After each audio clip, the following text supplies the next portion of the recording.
different times and different drummers and different music in their soul.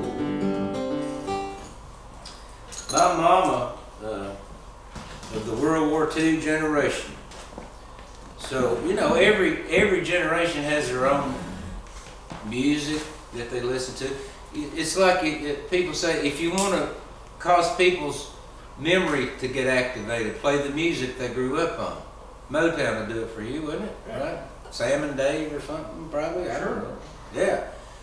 You always listen to the music you grew up on. You may listen to other music, and you may listen to more eclectic things as life goes on, or you may discover things. You know, you may decide you like bagpipe music. I don't know. So far, that's never happened to me. But anyway, and a lot of people, you know, you sort of retain those sayings that we say.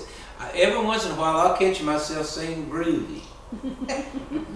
You know, you don't get past it. My mother of the World War II generation, of course, she grew up on the big bands, you know, and so she and my dad fell in love dancing to "String of Pearls" by the Glenn Miller Orchestra. So that was their song, "String of Pearls." Didn't even have any words. Didn't need to. You don't need words to dance. And they had that World War II generation. My mother, if like during Vietnam when I grew up, you know, somebody from her church, their son would be going in the army. That meant they were going in the service. He's in service. He's got to go in service.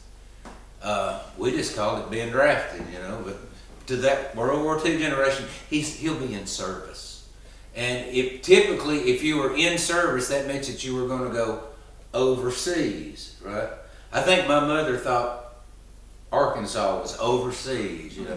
Where's your son stationed? Leavenworth, Kansas. Overseas, yeah. But when I grew up,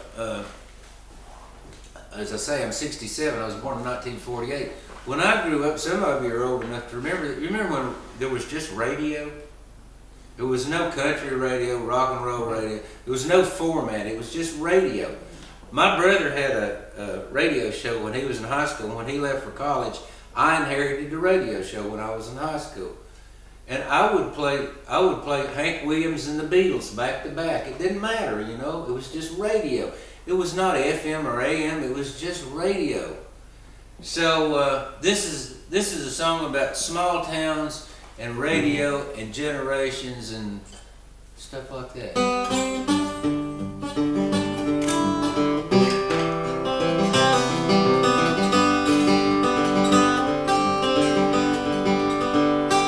We were married in the spring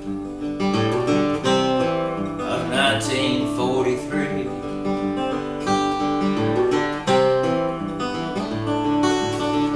The war was going on. I was headed overseas, and she rode on a train all the way from Tennessee. We were married in Vermont by justice of the peace, and I bought all Glenn Miller's records, a wedding gift to her from me.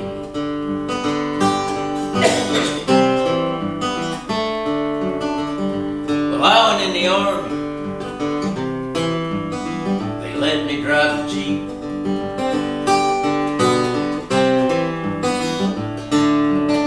I served with General Patton. We liberated Sicily.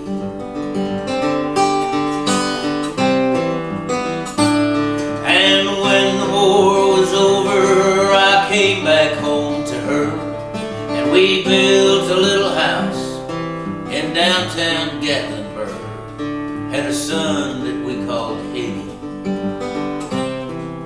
and a daughter named Monique. And they grew up in a small town listening to the radio, Sunday morning preachers and late night rock and roll.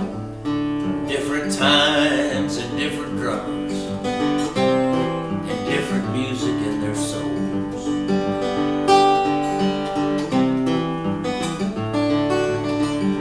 Well, Monique got baptized when she turned 17.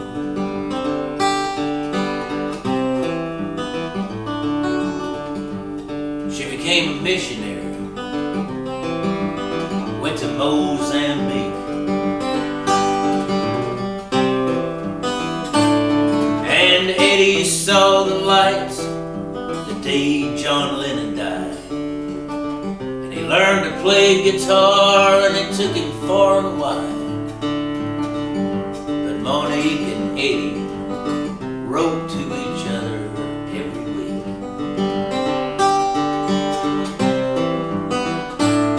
And they grew up in a small town listening to the radio, Sunday morning preachers and a late night rock and roll.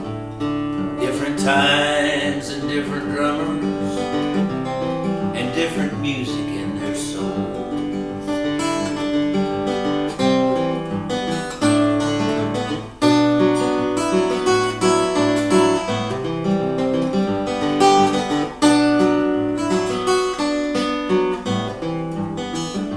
Different times and different drummers and different music in their souls.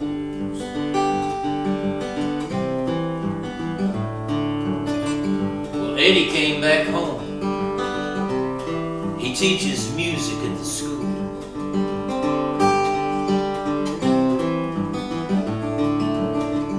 He's got a son named Jason who's got his first tattoo.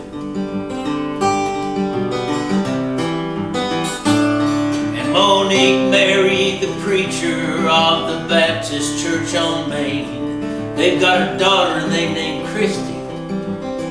But Christy's changed her name.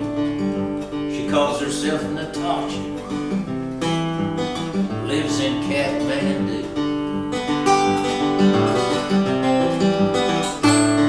They grew up in a small town listening to the radio, Sunday morning preachers